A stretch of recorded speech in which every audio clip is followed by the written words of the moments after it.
All right, welcome in to our Lance's Lock podcast for week 5. We're doing it on location from Innisfree right here in Tuscaloosa, Alabama, getting ready for the big games coming up tomorrow. Jim Dunaway along with Lance Taylor, and we are together here, just sitting side by side, 2 separate cameras there. We're going to talk about these games. Remember, though, lanceslock.com is your opportunity to find the best winners on Saturdays and on Sundays, and it's really easy to sign up at lanceslock.com. Yeah, and look, we're really transparent with the website. Again, we're over 6 years in business now. We've never had a losing year. We don't plan on it this year. Just a couple Saturdays ago, we went 9-4. The NFL, we have been killing. We are 11-4 right now in the NFL, coming off another win with the Jacksonville Jaguars on Thursday night. Jump on board. Just go to lanceslock.com. We'll give you a free play every day. You can sample it. And if you want to jump on board for a month, it's only $90 for absolutely everything. You get sides, totals, the NFL, college football, Major League Baseball playoffs coming up. Make sure you jump on board. Sample us, lanceslock.com, $90 for everything. Let's roll through the big games coming up on Saturday. Arkansas and Georgia, 11 a.m. ESPN. Out of the gate, one of the games that will impact the national championship race. Well, it's the first 4-0 start since 2003 for Arkansas. They're in the top 10 for the first time since 2012. The problem for Arkansas, to me, is their offense against this Georgia defense. We know Georgia's defense is elite. We really don't know how good this Arkansas offense is. I think Treylon Burks, Treylon Smith are really good players. I think KJ Jefferson is getting better, but against this Georgia defense, different animal. Not that Georgia's really been tested, because going back to Clemson, holding Clemson to no offensive touchdowns is not a big deal. But still, Georgia's defense, to have 2 defensive touchdowns and they've only allowed 1 offensive touchdown through 4 games is pretty impressive. I like Georgia. This is the largest spread at 18.5 where it sits right now that we've ever had between 2 top 10 SEC teams. I brought this up on the Friday edition of the Next Round. It's an amazing stat. So 2 top 10 SEC teams has never had this big of a gap according to the points spread. In the SEC, it never has. The closest one was Alabama a few years ago against Texas A&M. They were minus 18. They snuck over that number, covering by 1 point, 33-14. In these spots, though, Georgia 4-1. Their last 5 is a double-digit favorite. I like them in this spot. I think I'd lay the points again. I hate 11 o'clock plays, but I'm going to play Georgia here. Yeah, I'm with you. I think Arkansas, they've done so good, and it's not going to define their season. It's just if KJ Jefferson's not 100%, I think he needs to be. Burks on the edge, the receiving's not 100% either. Eventually, it all starts taking its toll, and I think we use this as an example sometimes of just how tough it is to win in the SEC. I mean, they've already won out of conference against Texas. They've now, in neutral site, beat Texas A&M. And now you got to just turn quickly right around and go on the road to Georgia. And then they still got Ole Miss, and they've got Auburn, and they've got Alabama. It wears on you, and I think it starts to show up this week. Yeah, and unfortunately, I think for Arkansas fans, I would be really excited. You got to be excited about Sam Pittman and a team that just recently had lost 19 consecutive SEC games. Now you're in the top 10. You're undefeated. I think the expectations have gone up, but you've also got to be realistic. You're coming off a 3-7 season. Pittman's second year, he's still getting his personnel together. So just to be able to go on the road and to hang with Georgia and still keep a top 15 ranking, I think is a win for Arkansas. LancesLock.com, the podcast here, Michigan and Wisconsin with an impactful game. Also at 11, it's the big noon kickoff right there on Fox. Of course, it comes at 11 Central here in the state of Alabama. The Wolverines, they've been so good on the ground. They've struggled passing, and to me, Wisconsin, they can really play great run defense. I'm going to go on and say I'm not going to play this game. I'm not going to give it out. But here's the way I lean. I've been on Wisconsin too many times this year. Against Penn State, I got burned, and last week against Notre Dame. And Michigan, this is another number that will kind of blow you away. They're 0-11 outright as a dog under Jim Harbaugh. They have never won a game as an underdog. They are obviously an underdog here. This number is ticked up to 2. But going back last week, Wisconsin had a 13-10 early fourth quarter lead over Notre Dame. They lost the game 41-13 because they were -4 in turnovers. They turned it over 5 times. Graham Mertz, 1 touchdown pass this year, 6 interceptions. That's almost impossible. Paul Chryst is an offensive guy. He's got to get this offense rolling. On the other side, Michigan, the reason they're 4-0, their ability to run the football with Corum and Haskins, I think this is different. Wisconsin is giving up 23 yards per game on the ground, 1 yard per carry. They've only given up 1 offensive touchdown. I think Wisconsin, again, Jim Leonard's defense comes to play. If they find a way to lose this offensively, Wisconsin could completely tap out on the season.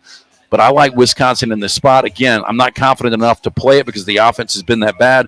But if I had to play it, I would play Wisconsin -2 based on the defense. It would continue the struggles of Harbaugh in Wisconsin. He struggled as much with Wisconsin recently as he has with Ohio State. Tennessee, Missouri, interesting early SEC game. No implication on Atlanta or anything. I'm just looking for some kind of positive of Tennessee to dig out of their hole, and I think there's a possibility here for Tennessee to win on the road in the SEC. Well, and this would be big for Josh Heupel because you start building. Against Pittsburgh, it was, a difficult loss, but it was a game that they hung offensively. They were able to put some points up against a Pat Narduzzi squad, which I believe with Kenny Pickett's not a bad team at all.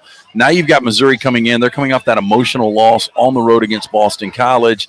This is a difficult game to handicap. I lean Missouri's got the talent. We know they've got the quarterback in Baszler. Tennessee and Josh Heupel, they're still trying to figure that out. More than likely, it looks like it's going to be Hendon Hooker. But I think Tyler Beatty running the football will be the difference here. I think Missouri a little more talent. I lean Missouri. I don't love it. It's ticked down to 3. This thing goes about 3.5. I wouldn't play it at all. But if I can get it 3 or under, I'm going to take Missouri. Desmond Ridder, 7 touchdowns, 2 interceptions to date. Early afternoon window, South Bend on NBC against Notre Dame. This one with all sorts of playoff implications for both of these teams. One of them, the loser of this game, is out of the playoff conversation. Yeah, I'm not afraid of Notre Dame, Dunaway, because I continue to doubt them. I had Wisconsin against them. I go back. Purdue, that was a one-possession game until the fourth quarter. Notre Dame was lucky to survive week 1 against Florida State. They just continue to find ways to win, and they're getting a little bit better. I just don't like this offensive line at all. So now Notre Dame's playing a Cincinnati front that it's good. It's like a legitimate SEC front. Cincinnati is a road favorite against a ranked opponent for the first time since 2009. The better quarterback in this game will be Desmond Ridder. I don't think this moment is going to be too big for Luke Fickell and this program. And if they win this game, their most difficult game down the stretch is a game they host at home against SMU. Good chance Cincinnati gets the win here. They go undefeated in back-to-back seasons, and they will be in the conversation to get into a college football playoff. I like Cincinnati -2 here. Have you got 6 good ones left in you? Can you give me 6 more? Let's do it. Tell folks how lanceslock.com can benefit them and how easy it is to sign up. Yeah, again, we try to be transparent. It looked like we were going to start last Saturday 0-5. And UTSA came storming back. They were down 21-0. They won that game, and it propelled us a little momentum going into the night. We ended up 5-6, which obviously is not a winning day. It's unacceptable. We get better, but the week before we were 9-4 in college football, and again we're 11-4 right now in the NFL. We are going to win for you. You can sample us every day. You get a free play at lanceslock.com. Lanceslock.com, and again it's $90 for absolutely everything. Sides, totals, NFL, college, Major League Baseball playoffs coming up. Jump on board, lanceslock.com. All right, just going by time. And the next one up on my sheet here is Ole Miss and Alabama, right down the street from where we are. A lot of points, everyone's saying. Boy, I feel like this is going to go under that huge number they're throwing out there. Well, the total sits at 79. I could see by game time because once people get amped up, Dunaway, and you'll see some sharp money that could affect this total if we're just focusing on the total right now. But most people that are going to watch this game, they want to see the track meet that they saw last year, 63-48 in Oxford. And rarely is it that way back-to-back. It rarely is, but people are going to want to see it, so they're going to play the over. So I could see this thing at game time go up to 8 unless you have some heavy money hitting that under, which you could have some sharps in Vegas that are actually playing that under. We'll see where it goes. I lean it ticks up to 80. An 18-game win streak right now for this Alabama team. Again, Nick Saban is 23-0 against former assistants. In those games, 14-9 against the number. This is a game, to me, Alabama's circled. I think Alabama's got something to prove. I think they need to get off to a fast start offensively because I'm pretty confident Ole Miss is going to score early. I don't know if Ole Miss is going to be able to score late. I think they score early with Lane Kiffin. He's not only a great play caller, he is really good at scripting out those first couple of drives. So I think Lane Kiffin and this offense will come out storming. I think Alabama will make the adjustments defensively. And I think Alabama ultimately wins this game by double digits. If I'm playing it, I'm laying the points. Right now, it's anywhere from 14.5 to 15. But like last year, Alabama, that was it was one of those games. I don't know about you, Donovan. I never thought that they were going to lose the game, but I thought Alabama had to score every possession, and they did. And they did. I usually like playing Alabama first half totals. Not total, but first half and whatever they're giving point-wise. You make it sound like it may be a play to have Ole Miss in the first half. I tread lightly on that. It seems like it's gotten too easy, and now that this number sits 15, there's a good chance you're going to be laying 8 or 8.5 in the first half. If you feel like Ole Miss can manufacture points on 3 of their first 5 or 6 drives, I think you're getting some value with Ole Miss almost at double digits for the first half here. All right, Oregon and Stanford, and we'll fly through the rest of these. Oregon and Stanford, 2:30 on ABC down on the farm. Everyone seems to be pointing to this, that the team that went on the road to Columbus and beat Ohio State can't go on the road and beat Stanford. This is everybody's upset this week. Well, I don't know if it's everybody's upset. I mean, the majority of the money is on Oregon. I do think Oregon will find a way to win this game, but I do like Tanner McKee at quarterback. They had a setback last week. I think Stanford is a good team. I think Oregon is a very good team. I'm saying that for the first time this year. I don't trust Anthony Brown as a quarterback that's going to win you a championship, and I do think in this spot, David Shaw has the better quarterback and Tanner McKee. We'll see. Again, Anthony Brown's a little more versatile, especially in that Joe Moorhead offense. But Oregon 2-8, their last 10 against the number is a favorite. On the other side, Stanford 9-3 against the number. Their last 12 is a home dog on the farm. I like Stanford plus 8.5 in this spot. I think they cover. I think it comes down to the wire. I think ultimately Oregon wins the game, though. More likely to get upset, Oklahoma, Ohio State, or Penn State. And of those 3 games, which is your favorite play? I'm going to say more likely to get upset is Penn State. I still don't trust this Penn State offense. Sean Clifford, played pretty well in the second half against Auburn because he had a lot of protection. He's got one weapon in Jahan Dotson, and now you're going against an Indiana team that is sorely disappointed. I still think Indiana is not a bad team. Again, they jumped out to a double-digit lead over Cincinnati, and if it wasn't for a bad ejection call, there's a good chance they go on and win that game. Indiana's lost 43 of their last 44 against top 10 teams. They're 1-64 all-time against top 5s. But I think this number's a little inflated. Go back to last year, Michael Penix reaching ball on pylon. I don't know if he got in or not. I don't think he did. It was a win. I like Indiana plus points here. That would be my favorite of those 3. Yeah, interesting set of games there. So, too, and we got 2 left here, Lance'sLock.com, the podcast.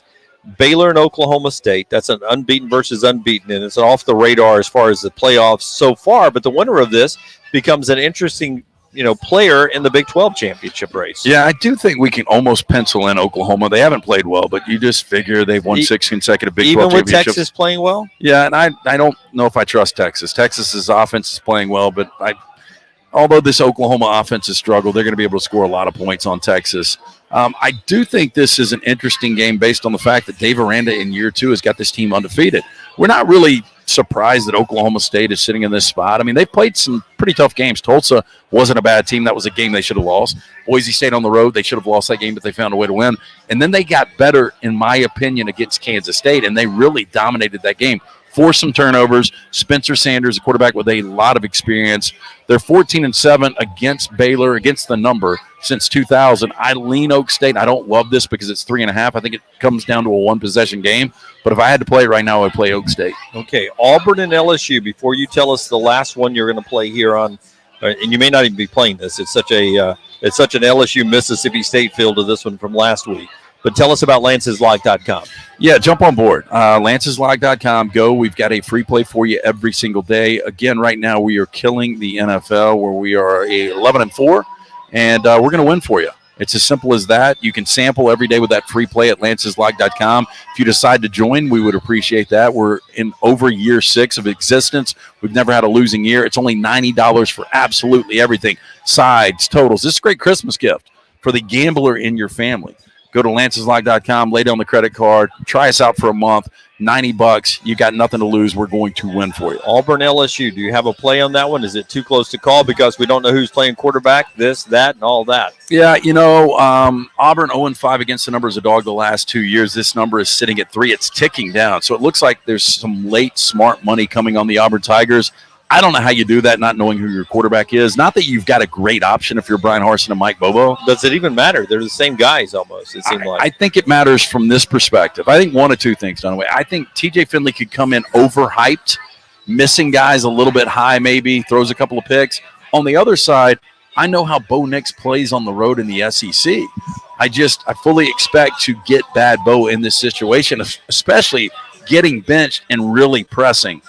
If I had to play it, I lean LSU. I don't like it, though, because I don't trust LSU at all. They can't run the football, and I still think Auburn's got a really good defense. Yeah, I have a gut feeling Auburn's going to play their best game of the year this weekend. Well, they'll win the game if they do that. Yeah, if they do. That's absolutely correct. UAB and Liberty, you got something on that? Since UAB's opening up the stadium, we don't know if they'll be able to continue their great home field advantage.